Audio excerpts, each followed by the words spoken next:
वह व्यवस्था के दिल में एक ना झुकने वाली ताकत है। अनन्या मिश्रा सिर्फ एक जिलाधिकारी नहीं है, वह अदम्य साहस की एक मिसाल है। भ्रष्टाचार के सामने झुकने से, निडरता से इनकार करने के कारण बार बार तबादला किए जाने के बाद वह बिमलपुर में अपनी नियुक्ति को सजा नहीं बल्कि एक नई रणभूमि की तरह देखती हैं। वह बेहद तेज तर्रार, अनुशासित और रणनीतिक हैं, जो विश्वासघात को एक सोचे समझे हथियार में बदल देती हैं। जब ताकतवर मंत्री द्वारा उन्हें अपमानित और निलंबित किया गया और उन पर झूठे आरोप लगाए गए तो उन्होंने रणनीति के तहत पीछे हटते हुए एक बेहतरीन चाल को अंजाम दिया। हार मानने का नाटक करते हुए चुपके से आखिरी वार की योजना बनाना। उनकी कहानी एक शानदार अफसर का रोंगटे खड़े कर देने वाला रोमांच है, जो शर्मिंदगी के एक पल का सौदा पूर्ण और अटल न्याय के लिए करती हैं। वह तूफान के बीच की शांति हैं, वह अफसर जिन्होंने साबित किया कि ईमानदारी जब धैर्य और बुद्धि से लैस होती है तो सबसे खतरनाक हथियार बन जाती है।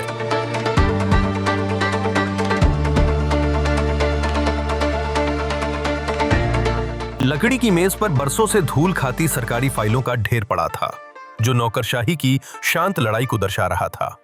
वो स्थान एक सरकारी ट्रांसफर कार्यालय था, जिसकी हल्की हरी दीवारों ने न जाने कितने अधिकारियों के करियर को बनते और बिगड़ते देखा था।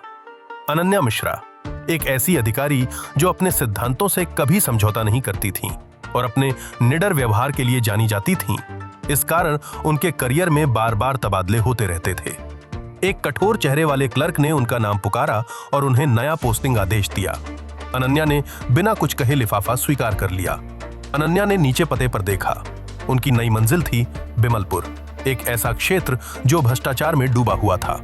वो जानती थीं कि ये क्षेत्र बदनाम है, एक ऐसी जगह जहां मंत्रियों से लेकर स्थानीय अधिकारियों तक भ्रष्टाचार गहरा फैला हुआ था।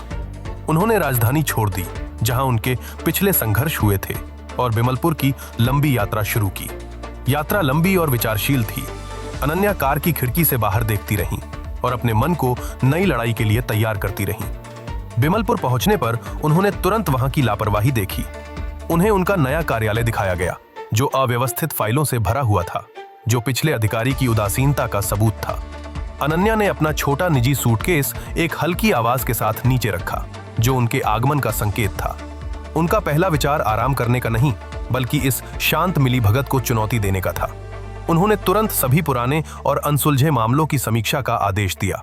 अनन्या ने अपने घबराए हुए सहायक से बात की और पूछा, सबसे जटिल और लंबे समय से लंबित फाइलों का संग्रह कहाँ रखा है? उनके सहायक ने हकलाते हुए बताया, पुरानी फाइलें एनेक्स स्टोर रूम में थीं, लेकिन सालों से किसी ने उन्हें नहीं देखा है। अनन्या ने बस सिर हिलाया और उससे कहा, फाइलों को तुरंत ले आओ, चाहे वे कितनी भी पुरानी या जटिल क्यों न हो। सहायक धीरे धीरे पीछे हटा। वो पुराने रिकॉर्ड को छेड़ने से स्पष्ट रूप से डर रहा था। अनन्या ने इस समय का उपयोग अव्यवस्था को व्यवस्थित करने और गंभीर काम के लिए जगह बनाने में किया। काफी देर बाद सहायक वापस आया। वो धूल भरे फाइल बक्सों से लदा एक भारी चरमराहट भरा ठेला धकेल रहा था। अनन्या ने ठेले की ओर देखा। उन्हें उसमें कचरा नहीं, बल्कि सैकड़ों भूली हुई कहानियां दिखाई दीं, जो सामने आने का इंतजार कर रही थीं। उन्होंने अगले कुछ दिन पुरानी फाइलों में बिताए और नौकरशाही के धोखे की परतों को व्यवस्थित रूप से हटाया। हर फाइल लापरवाही, डर या जानबूझकर की गई लीपापोती की कहानी कह रही थी, जिससे उनका दृढ़ संकल्प और गहरा हो गया। तभी संपत्ति विवादों के ढेर के नीचे दबी एक विशेष फाइल ने उनका ध्यान खींचा। उन्होंने सावधानी से फाइल बाहर निकाली। कागज से सीलन और भूले हुए सत्यों की गंध आ रही थी। लेबल पर लिखा था, PPR विश्वविद्यालय घोटाला। अनन्या तुरंत जान गईं कि यह फाइल, जिसका शीर्षक बहुत साधारण था, बिमलपुर के भ्रष्टाचार की असली जड़ थी। उन्होंने सावधानी से पुरानी रस्सी की गांठ खोली। यह कार्य एक दर्दनाक, छिपे हुए इतिहास को खोलने का प्रतीक था। फाइल में कई फोटोकॉपी किए गए शिकायत पत्र थे, जो सभी अज्ञात शिकायतकर्ताओं से प्राप्त हुए थे। अनन्या ने अगले कुछ घंटे हर पंक्ति को बारीकी से पढ़ने में बिताए। उनका शुरुआती शक संस्थागत लूट के पक्के विश्वास में बदल गया। अनन्या को एहसास हुआ कि इसका दायरा बड़ा था। ये कोई छोटी चोरी नहीं थी, बल्कि छात्रों और उनके परिवारों की उम्मीदों को निशाना बनाने वाला एक घोटाला था। वो जानती थीं कि उन्हें जीवित गवाहों की आवश्यकता है। उन्होंने तय किया, मुझे शिकायतों की तह तक जाना होगा और मूल शिकायतकर्ताओं को खुद ढूंढना होगा। उन्होंने अपने सहायक को निर्देश दिया, मुझे इस पीपीआर फाइल में सूचीबद्ध सभी लोगों के वर्तमान पते चाहिए। उनकी शुरुआती पूछताछ का सामना तुरंत चुप्पी और खाली नजरों से हुआ। वो कथित पीड़ितों के घरों पर गईं। उन्होंने एक डरे हुए स्थानीय दुकानदार से बात की और अपनी सूची में एक नाम की ओर इशारा करते हुए पूछा, क्या आप यहां रहने वाले परिवार को जानते हैं? दुकानदार ने जल्दी से उत्तर दिया, मैंने उस परिवार को महीनों से नहीं देखा है और मैं आगे कोई टिप्पणी नहीं करना चाहता। अनन्या को एहसास हुआ कि अधिकांश शिकायतकर्ता गायब थे। या तो उन्हें निकाल दिया गया था या आवाज उठाने के कारण वे गायब हो गए थे। वो दूसरे पते पर गईं, एक झुग्गी बस्ती जहां एक परिवार ने घोटाले में अपनी जीवन भर की जमा पूंजी खो दी थी। एक पड़ोसी ने संदेह से बाहर देखा और अनन्या ने उससे पूछा, क्या तुम जानती हो कि शर्मा परिवार कहां गया? पड़ोसी ने फुसफुसाते हुए अनन्या को बताया, उन्होंने सब कुछ बेच दिया और राज्य छोड़ दिया। उन्होंने कहा कि वे डरे हुए थे। अनन्या ने षड्यंत्र के पूरे भार को महसूस किया। ये शक्तिशाली अदृश्य ताकतों द्वारा मानवीय गरिमा का आक्रामक दमन था। वो अपने कार्यालय लौट आईं, ये महसूस करते हुए कि स्थानीय स्तर पर कोई सुराग नहीं मिलेगा। उन्हें राज्य के बाहर देखने की आवश्यकता थी। उन्होंने पुराने विश्वविद्यालय रिकॉर्ड का अंतर्राष्ट्रीय छात्र वीजा डेटा के साथ मिलान करने में घंटों बिताए। कड़ी पूछताछ के बाद उन्हें आखिरकार एक सुराग मिला। 4 पूर्व छात्र जो विदेश में बसने में सफल रहे थे। उन्होंने सुरक्षित संचार चैनल स्थापित करना शुरू किया, क्योंकि वे डिजिटल रूप से ऐसी संवेदनशील जानकारी साझा करने के जोखिम जानती थीं। उन्होंने पहले छात्र से बात की और उसे बताया, मैं डीएम हूं और मेरे पास पीपीआर घोटाले के सबूत हैं और मुझे तुम्हारे आधिकारिक बयान की आवश्यकता है। स्क्रीन पर धुंधले चेहरे वाले छात्र ने जवाब दिया, हम बयान देने के लिए भारत आने को तैयार नहीं हैं। छात्र ने आगे समझाया कि अगर वे सार्वजनिक रूप से विश्वविद्यालय के खिलाफ गवाही देते हैं तो हमें अपनी जान और अपने परिवार की जान का डर है। अनन्या ने अन्य 3 छात्रों के साथ भी यही प्रक्रिया दोहराई। उन सभी ने डरते हुए मना कर दिया। डीएम मैडम हार मानने को तैयार नहीं थीं। उन्होंने डर को पहचाना, लेकिन तत्काल कार्रवाई की आवश्यकता को भी समझा। उन्होंने तय किया कि कागजी सबूत काफी हैं। उन्होंने पीपीआर विश्वविद्यालय के भीतर चल रहे बड़े पैमाने के घोटाले का पर्दाफाश कर लिया था। उनका अगला कदम दस्तावेजीकरण था। उन्होंने सभी शिकायतों की प्रतियां बनाईं और एक अंतिम आधिकारिक रिपोर्ट तैयार करना शुरू कर दिया। उन्होंने पूरी रात शिकायत की विस्तृत रिपोर्ट तैयार करने में बिताई, ये सुनिश्चित करते हुए कि हर विवरण सटीक और अकाट्य हो। उन्होंने रिपोर्ट को एक लिफाफे में सील कर दिया, जो बड़े षड्यंत्र के खिलाफ प्रतिरोध का एक छोटा सा कार्य था। अगली सुबह उन्होंने फाइल को अधिकार के अगले चरण में प्रस्तुत किया। शिक्षा सचिव श्री कमल राघव। वो शिक्षा सचिव श्री कमल राघव के कार्यालय में गईं, जो एक बड़ी महोगनी मेज के पीछे बैठे थे। अनन्या ने फाइल उनकी मेज पर रखी और घोटाले की गंभीरता के बारे में बताया। शिक्षा सचिव ने उनके काम की प्रशंसा की और उन्हें आश्वासन दिया कि विश्वविद्यालय के खिलाफ सख्त कार्रवाई की जाएगी। उन्होंने उनकी मेज से फाइल ले ली। प्रतीकात्मक रूप से जांच को युवा डीएम के हाथों से ले लिया। अनन्या कार्यालय से बाहर निकली। उनके मन में उम्मीद की एक किरण जागी कि शायद इस बार व्यवस्था काम करेगी। दिन बीतते गए, फिर हफ्ते बीत गए, लेकिन मुद्दे या विश्वविद्यालय के खिलाफ कोई कार्रवाई नहीं हुई। अनन्या को शक होने लगा। वो अपडेट के लिए बार बार शिक्षा सचिव के कार्यालय गईं। हर बार घबराई हुई सचिव ने उनसे कहा कि शिक्षा सचिव किसी बैठक में हैं या किसी दौरे पर हैं। अनन्या ने कई बार दौरा किया और टालमटोल के पैटर्न और सचिव की बढ़ती घबराहट को नोट किया। उन्हें एहसास हुआ कि उन्हें जानबूझकर अनदेखा किया जा रहा है और शुरुआती प्रशंसा केवल एक टालने वाली चाल थी। अनन्या जानती थीं कि उन्हें और ऊपर जाना होगा। उन्हें एहसास हुआ कि शिक्षा सचिव एक कठपुतली थे। असली खतरा उनसे ऊपर था। वो अपने सबूतों को सुरक्षित रखने के लिए बिमलपुर लौटीं। फाइल की एक और कॉपी बनाई और उसे सुरक्षित रूप से सील कर दिया। उन्होंने सील की गई कॉपी को अपनी निजी तिजोरी में रख दिया, ताकि मंत्री के नेटवर्क से उसकी सुरक्षा सुनिश्चित हो सके। उनका अगला कदम, वो प्रधान मुख्य सचिव श्री सुहान मलिक से मिलने गईं, जो सर्वोच्च राजनीतिक सत्ता के ठीक नीचे का पद था। वो श्री सुहान मलिक के आधुनिक कार्यालय में गईं, जो सत्ता के अधिक परिष्कृत रूप को दर्शाता था। अनन्या श्री मलिक के सामने बैठीं, एक औपचारिक लेकिन दृढ़ मुद्रा बनाए रखी और फाइल उनकी मेज पर रख दी। डीएम मैडम ने मामले की पूरी कहानी बताई और विश्वविद्यालय की धोखाधड़ी के पैमाने के बारे में कुछ नहीं छिपाया। फिर उन्होंने सीधे आरोप लगाया और कहा कि शिक्षा सचिव श्री कमल राघव कोई कार्रवाई नहीं कर रहे हैं और मुद्दे को टाल रहे हैं। श्री मलिक रुके, अपना चश्मा उतारा और जवाब देने से पहले उसे धीरे धीरे साफ किया। उन्होंने धीरे से कहा कि वो इसे तुरंत देखेंगे और वो उनकी सराहना करते हैं और उन्हें शुभकामनाएं देते हैं। अनन्या कार्यालय से बाहर निकली। थोड़ी राहत महसूस कर रही थीं, लेकिन अभी भी मन में एक बेचैनी थी। वहां से निकलने के बाद प्रधान मुख्य सचिव ने तुरंत शिक्षा मंत्री को फोन किया। मलिक ने दबी हुई, घबराई हुई आवाज में मंत्री को सब कुछ बताया, जिसमें राघव के खिलाफ अनन्या का आरोप भी शामिल था। मंत्री की शक्तिशाली परछाई दिखाई दे रही थी, जो मलिक की बात सुनते हुए अपनी कुर्सी पर धीरे धीरे घूम रहे थे। शिक्षा मंत्री ने उन्हें निर्देश दिया कि बस उससे बचो और उसे अनदेखा करो, और डीएम के प्रयासों को व्यर्थ माना।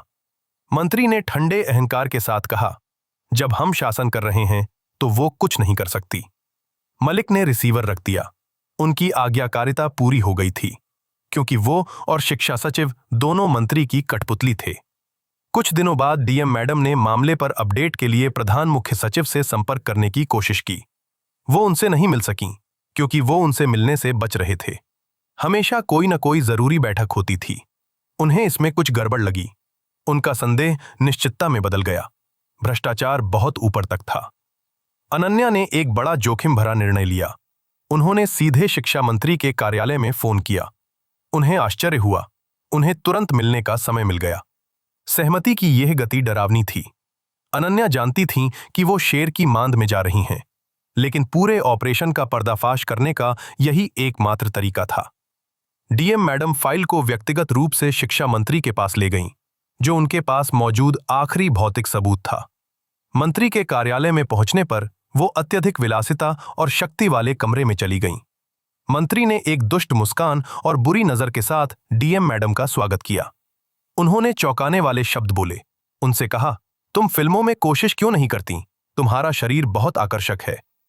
डीएम मैडम एक पल के लिए असहज महसूस करने लगीं। इस अपमान और सत्ता के नशे को देखकर वो सन्न रह गईं। उन्होंने अपनी सारी हिम्मत जुटाई और व्यक्तिगत हमले को अपने मिशन को रोकने नहीं दिया। वो आगे बढ़ीं। उनके हाथ में कंपन था और उन्होंने मंत्री को फाइल सौंप दी। रिपोर्ट पढ़ते ही मंत्री का चेहरा गुस्से से भर गया। उन्होंने पाठ को स्कैन किया और उनकी जांच की गहराई को समझा। मंत्री का गुस्सा एक हिंसक कार्य में फूट पड़ा। उन्होंने रिपोर्ट को टुकड़ों में फाड़ दिया। उन्होंने हिंसक रूप से टुकड़ों को हवा में उछाल दिया, जिससे उनके कार्यालय में सफेद सबूतों की बारिश हो गई। फिर उन्होंने मेज पर अपने हाथ जोर से मारे, जिसकी तेज आवाज पूरे बड़े कमरे में गूंज गई, जो डराने के लिए थी। मंत्री उन पर चिल्लाए और कहा, तुम यहां नई हो, तुम नहीं जानती कि चीजें कैसे काम करती हैं। उन्होंने उन्हें चुनौती दी और पूछा, लंबे समय से अनसुलझी फाइलों को संकलित करने से पहले तुम्हें यह पता करना चाहिए था कि पीपीआर विश्वविद्यालय का मालिक कौन है। वह नाटकीय प्रभाव के लिए रुके और तनावपूर्ण माहौल में सवाल को लटकने दिया। फिर आया भयानक खुलासा। मंत्री ने पूछा, क्या तुम जानती हो कि पीपीआर का मतलब क्या है? मंत्री प्रेम प्रताप राणा ने अनन्या मिश्रा की हार का मजा लेते हुए उनके कबूलनामे पर उनकी प्रतिक्रिया देखी। पीपीआर विश्वविद्यालय पर उनके मालिकाना हक का अहंकार एक हथियार था, जिसका उद्देश्य उनकी आत्मा को पूरी तरह से कुचलना था। अनन्या मिश्रा स्थिर खड़ी थीं। भयानक सच्चाई उन्हें अपनी ईमानदारी की कीमत स्वीकार करने के लिए मजबूर कर रही थी। उन्होंने अपमान के दर्द को महसूस किया, लेकिन जल्दी ही इसे दबा दिया और अपना ध्यान अपने अस्तित्व पर केंद्रित किया। मंत्री ने उनकी चुप्पी को देखा। उनके चेहरे पर एक घमंडी भाव था, जो अनन्या के आत्मविश्वास के विनाश की पुष्टि कर रहा था। उन्होंने अपना फोन उठाया और सचिवालय में किसी मातहत को एक ठंडा संक्षिप्त आदेश दिया। उनके खिलाफ झूठे आरोप लगाने की प्रक्रिया तुरंत शुरू हो गई। मंत्री का फोन कॉल उनकी कठपुतलियों राघव और मलिक के लिए निलंबन प्रोटोकॉल को सक्रिय करने का संकेत था। मुख्य कुचलने वाला आरोप यह था कि उन पर आधिकारिक सौदों में रिश्वत लेने का झूठा आरोप लगाया गया है। मलिक ने तुरंत उन दस्तावेजों को बनाना शुरू कर दिया जो झूठे दावों को वैधता देने के लिए जरूरी थे। शिक्षा सचिव राघव ने यह सुनिश्चित किया कि मनगढ़ंत मीडिया लीक तेजी से फैलें, ताकि समाचार चक्र पर हावी हो सकें। उनकी लंबी ईमानदारी के बावजूद नौकरशाही मशीनरी ने उनके सम्मान को छीनने के लिए ठंडी कुशल गति से काम किया। एक जूनियर क्लर्क को बिमलपुर कार्यालय में अनन्या मिश्रा को आधिकारिक निलंबन नोटिस देने का काम सौंपा गया। डीएम अनन्या मिश्रा को अंतिम अधिसूचना मिली, जिसमें पुष्टि की गई कि उन्हें अन्यायपूर्ण तरीके से ड्यूटी से निलंबित कर दिया गया है। उन्होंने आरोपों को पढ़ा। उनका चेहरा भावहीन रहा। अन्याय एक ठंडा कठोर तथ्य था, जिसकी उन्होंने उम्मीद की थी। उन्होंने पीसीडी सुहान मलिक के हस्ताक्षर को देखा और उनकी पिछली झूठी प्रशंसा के असली अर्थ को पहचाना। ये पल उनके जीवन में एक काले और चुनौतीपूर्ण अध्याय की शुरुआत थी, जहां उनसे उनकी शक्ति और सम्मान छीन लिया गया था। वो शांत गलियारे में रुकीं। कार्यालय की आधिकारिक आवाज उनके पतन की परवाह किए बिना उनके चारों ओर गूंज रही थी। अनन्या ने इमारत छोड़ दी। उनका आधिकारिक ड्राइवर इंतजार कर रहा था। उसके चेहरे पर अपमानित डीएम के लिए सहानुभूति थी। वो अपने घर आती हैं। घर की रोशनी गहराती शाम के खिलाफ ठंडी और स्वागतहीन लग रही थी। वो पूरी तरह से टूट गई थीं। जिस सिस्टम की उन्होंने सेवा की थी, उसी के द्वारा दिए गए धोखे ने उन्हें एक भारी कफन की तरह ढक लिया था। वो सोफे पर गिर गईं और टूट गईं। दिन भर का अपमान आखिरकार उन पर हावी हो गया। निलंबन नोटिस उनके हाथ से गिर गया और उनके पैरों के पास कालीन पर धीरे से गिरा। उनकी आंखों में न बहे आंसू भर आए। भावनाओं को दिखाने के खिलाफ आंतरिक संघर्ष एक हताश प्रयास था। सबसे पहले उन्होंने अपनी सबसे करीबी विश्वासपात्र और दोस्त शिखा गुप्ता से संपर्क किया। वो अपनी दोस्त शिखा गुप्ता को फोन करती हैं। उन्हें सलाह और विश्वासघात को काटने के लिए एक दृढ़ आवाज की आवश्यकता थी। शिखा ने तुरंत जवाब दिया। अनन्या ने मंत्री के साथ हुए टकराव की पूरी कहानी सुनाना शुरू किया। उन्होंने शिखा को मंत्री के अभद्र शब्दों के बारे में बताया। तुम फिल्मों में कोशिश क्यों नहीं करती? तुम्हारा शरीर बहुत आकर्षक है। और उसके बाद का आतंक। शिखा ने सब कुछ शांत, गहन ध्यान से सुना। मंत्री के पावर प्ले के विवरण को अवशोषित किया। जब अनन्या ने अपनी बात खत्म की, तो शिखा एक लंबे पल के लिए रुकी। राजनीतिक जोखिमों और आगे बढ़ने के एकमात्र रास्ते का आकलन किया। शिखा ने चुप्पी तोड़ी और एक दर्दनाक रणनीतिक पीछे हटने का सुझाव दिया। उनसे कहा, अपना निलंबन रद्द करने के लिए पहले मंत्री के सामने माफी मांगो। अनन्या ने तुरंत झटके के साथ प्रतिक्रिया दी और पूछा, माफी? तुम चाहती हो कि उसने जो किया उसके बाद मैं उस आदमी से माफी मांगूं? शिखा ने जल्दी से उन्हें आश्वस्त किया और समझाया कि माफी केवल एक सामरिक नाटक था जो उन पर लगाए गए सभी आरोपों को रद्द करने के लिए आवश्यक था। शिखा ने फिर गहरी योजना का खुलासा किया और अनन्या को बताया कि उनके दिमाग में एक योजना है जिसे हम सही समय आने पर लागू करेंगे। अनन्या ने धीरे धीरे रणनीतिक पीछे हटने के ठंडे तर्क को समझा, यह महसूस करते हुए कि माफी लंबे खेल के लिए एक आवश्यक बलिदान थी। अपनी दोस्त के साथ चर्चा के बाद वह रिलैक्स हो गईं। एक योजना होने का भार, चाहे वह कितना भी कठिन क्यों न हो, सुकून देने वाला था। बातचीत 1 और घंटे तक चली, जिसमें परिकलित समर्पण और भविष्य के बदले का विवरण तय किया गया। उन्होंने फोन रख दिया और आखिरकार चैन की नींद सोईं। निर्णय लिया जा चुका था। बलिदान और बदले का रास्ता साफ था। अगली सुबह चमकदार थी, जिसने अनन्या को अपने करियर के सबसे अपमानजनक पल को अंजाम देने के लिए मजबूर किया। अनन्या ने अपने औपचारिक कपड़े ठीक किए। कड़क कपड़ा शांति की नहीं, बल्कि युद्ध की वर्दी जैसा लग रहा था। अनन्या ने मंत्री के कार्यालय से संपर्क किया और प्रेम प्रताप राणा के साथ तत्काल निजी मुलाकात का अनुरोध किया। मंत्री उनके आत्मसमर्पण को देखने के लिए उत्सुक थे। उन्होंने उन्हें तुरंत समय दे दिया। वो किसी तरह मंत्री से मिलती हैं। दूसरी बार उनके शानदार कार्यालय में जाती हैं, इस बार एक याचक के रूप में। मंत्री राणा ने एक क्रूर, उम्मीद भरी मुस्कान के साथ उनका स्वागत किया। जीत का स्वाद चखा। अनन्या मेज के पास गईं, पछतावे और विनम्रता का आवश्यक मुखौटा बनाए रखा। उन्होंने अपना दर्दनाक प्रदर्शन शुरू किया और उनसे कहा, मैं अपनी गलती के लिए माफी मांगती हूं। उनकी आवाज कोमल और तनावपूर्ण थी। उन्होंने जारी रखा और विश्वविद्यालय के पीछे शक्तिशाली व्यक्तित्व को न पहचानने के लिए झूठा पछतावा व्यक्त किया। फिर वो बातचीत के मुख्य मुद्दे पर आईं और उनसे कहा कि वो अपने निलंबन को रद्द करने का अनुरोध करती हैं। और गरिमा के अंतिम बलिदान में उन्होंने उनसे कहा कि वो मंत्री जो भी कहेंगे वो करने के लिए तैयार हैं। कुछ देर के लिए मंत्री गंदी बातें सोचते हैं। उनकी आंखों में हवस थी जो उनके शरीर को देख रही थी। वो तुरंत उनके इरादे को समझ गईं और अपनी स्थिति की भयानक कमजोरी को महसूस किया। वो आंशिक रूप से भरी हुई आंखों से नीचे देखती हैं, वस्तुईकरण से बचने में असमर्थ, लेकिन अपने संयम को तोड़ने से इनकार करती हैं। मंत्री खुद को नियंत्रित करते हैं, ये तय करते हुए कि राजनीतिक जीत और उनका समर्पण क्षणिक व्यक्तिगत संतुष्टि से अधिक मूल्यवान थे। उन्होंने अपनी शर्त रखी और उनसे कहा, मैं एक शर्त पर उनका निलंबन रद्द करूंगा। शर्त यह थी कि उन्हें तुरंत राज्य से बाहर दूसरे क्षेत्र में स्थानांतरित कर दिया जाएगा। उन्होंने कहा कि उन पर लगाए गए आरोप समय के साथ खत्म हो जाएंगे, ये सुनिश्चित करते हुए कि उनका करियर आधिकारिक रूप से दफन हो गया था। डीएम मैडम मंत्री से सहमत हो जाती हैं। रणनीतिक पीछे हटने को सुरक्षित कर लिया गया। उन्होंने अपने प्रदर्शन का अंतिम भाग निभाया और उनसे कहा। वो नम आंखों और मुस्कान के साथ उनका धन्यवाद करती हैं। वो उनके कार्यालय से निकल जाती हैं। भारी दरवाजा उनके पीछे एक दबी हुई क्लिक के साथ बंद हो गया। उनके अपमान का अध्याय बंद हो गया। जाते समय मंत्री उन्हें वासनापूर्ण नजर से देखते हैं। उनका हक अभी भी अनियंत्रित था, भले ही उन्होंने उनके निर्वासन को सुरक्षित कर लिया हो। अनन्या अपनी कार तक पहुंची। दर्दनाक समर्पण अब उनके पीछे था। केवल लंबे खेल की जीत पर ध्यान केंद्रित कर रही थीं।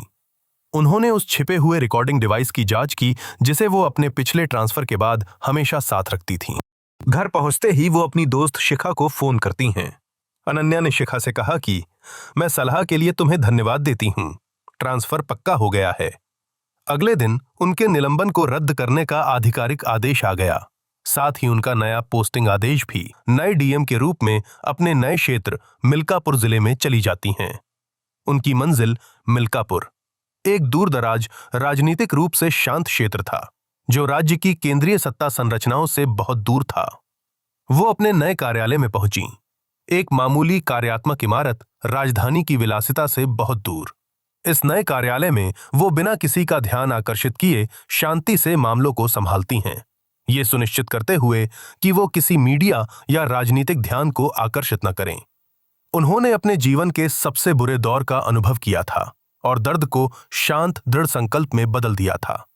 मंत्री राणा संतुष्ट थे, ये मानते हुए कि ईमानदार डीएम को अब निर्वासित कर दिया गया है और हमेशा के लिए बेअसर कर दिया गया है। उन्होंने अपने सहायक से कहा, वो डीएम अब किसी और की समस्या है और मेरा विश्वविद्यालय सुरक्षित है। अनन्या ने एक नया व्यक्तित्व अपनाया, एक शांत सतर्क अधिकारी जो बस नियमित मामलों को संभालती थी। शांत जिले में घुल मिल गई। दिन बीतते गए, फिर महीने बीतते गए, केवल मौसम के बदलाव और घड़ी की धैर्यवान टिक टिक से चिन्हित। वो अपना शांत काम करती रहीं, मिल्कापुर की छोटी प्रबंधनीय समस्याओं पर ध्यान केंद्रित करती रहीं। वो जानती थीं कि शक्तिशाली लोग शायद ही कभी हमेशा शक्तिशाली रहते हैं। उनके बदले के लिए कार्रवाई की नहीं, बल्कि धैर्य की आवश्यकता थी। वो नियमित रूप से अपनी अपमानजनक माफी की ऑडियो फाइल की समीक्षा करती थीं। अपनी याददाश्त का उपयोग अपने संकल्प को ईंधन देने के लिए करती थीं। लंबा इंतजार, गहन गुप्त तैयारी का दौर था। मंत्री के खिलाफ अपनी योजना को सही करना। जिस अवसर का वो इंतजार कर रही थीं, वो राजनीतिक माहौल में बदलाव था। एक ऐसा समय जब मंत्री राणा कमजोर होंगे। और एक दिन बदले का समय आ गया जिसकी उन्होंने योजना बनाई थी। संदेश संकेत था। राजनीतिक माहौल बदल रहा था और मंत्री की सुरक्षात्मक शक्ति कमजोर हो रही थी। इस बार चुनाव होने वाले थे जो रणनीतिक हमले के लिए सही खिड़की प्रदान कर रहे थे। सबसे महत्वपूर्ण विवरण यह था कि सत्तारूढ़ दल विधानसभा से हट गया है, जिसका अर्थ है कि शिक्षा मंत्री के हाथों में कोई शक्ति नहीं थी। उस शाम बाद में अनन्या की दोस्त शिखा गुप्ता चुपचाप उनके मिल्कापुर घर पहुंची, किसी भी नजर से बचते हुए। अनन्या के घर के अंदर दोनों महिलाएं आखिरकार बैठ गईं और वे दोनों अब कमजोर मंत्री के खिलाफ एक योजना बनाती हैं। शिखा ने समझाया कि उन्हें मंत्री के प्रभाव से मुक्त एक अधिकार की आवश्यकता है, मुख्य निर्वाचन अधिकारी, मतलब chief election officer, CEO. Ananya तुरंत सहमत हो गईं, यह महसूस करते हुए कि सीईओ की शक्ति अस्थायी रूप से सभी राज्य प्रशासनिक अधिकारियों से ऊपर थी। अनन्या ने शिखा से पूछा कि क्या वह सीईओ श्री अभय दुबे के साथ तुरंत एक बैठक की व्यवस्था कर सकती हैं। शिखा ने पुष्टि की और उनसे कहा, मैंने पहले ही इसकी व्यवस्था कर ली है। हम कल सुबह सबसे पहले उनसे मिलेंगे। अगली सुबह अनन्या और शिखा ने सीईओ श्री अभय दुबे के साथ तत्काल मुलाकात की मांग की। वे सीईओ श्री अभय दुबे के अत्यधिक सुरक्षित तटस्थ कार्यालय में चली गईं। डीएम मैडम उनके साथ मंत्री के साथ अपने पिछले मुद्दों के बारे में चर्चा करती हैं, घोटाले और टकराव का विवरण देती हैं। उन्होंने श्री दुबे को अपनी अपमानजनक माफी की ऑडियो फाइल दिखाई, जिससे मंत्री का मकसद और उनका जबरन समर्पण साबित हुआ। अनन्या ने फिर अनुरोध किया और सीईओ से कहा, मैं आपसे अनुरोध करती हूं कि मुझे डीएम के रूप में पिछले जिले बिमलपुर में वापस स्थानांतरित करने में मेरी मदद करें। श्री दुबे ने उनकी बात सुनी। संवेदनशील चुनाव अवधि के दौरान बिमलपुर में एक ईमानदार अधिकारी को तैनात करने की राजनीतिक आवश्यकता को पहचाना। सीईओ को एहसास हुआ कि उनकी शक्ति अस्थायी रूप से सभी राज्य प्रशासनिक अधिकारियों से ऊपर है। उन्होंने शांति से बात की और अनन्या से कहा कि मैं आपके अनुरोध से सहमत हूं। आधिकारिक मंजूरी दे दी।